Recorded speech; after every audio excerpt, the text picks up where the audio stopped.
Hi అండి అందరికీ. బెండకాయ ఫ్రై తక్కువ ఆయిల్తో ఇలా ఒకసారి ట్రై చేయండి, చాలా బాగుంటుంది. ఇప్పుడు కప్పులో 2 స్పూన్లు శనగపిండి వేసుకొని పసుపు, కారం, సాల్ట్ కొంచెం కొంచెం వేసుకొని ఇలా వాటర్ వేసుకొని కలుపుకొని పక్కన పెట్టుకోవాలండి.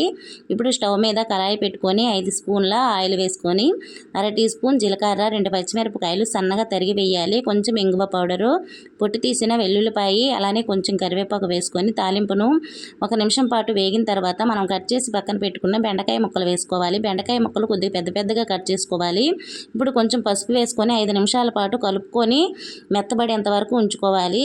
మధ్యలో మూత పెట్టుకోకుండా వేపుకోవాలండి, లేకపోతే జిగురు జిగురుగా అయిపోతుంది. ఇప్పుడు సరిపోయినంత కారం, అర టీ స్పూన్ వరకు గరం మసాలా పౌడర్ వేసి ఇలా ఒక్కసారి మొత్తం కలిసేటట్టుగా కలుపుకున్న తర్వాత రుచికి తగినంత సాల్ట్ వేసుకొని ఇందాక మనము కలిపి పెట్టిన శనగపిండి వేసుకొని స్టవ్ని సిమ్లో పెట్టి 5-6 నిమిషాల పాటు ఫ్రై చేస్తే చక్కగా పకోడీలాగా అయిపోతుందండి. మీరు కూడా ట్రై చేయండి, చాలా చాలా బాగుంటుంది.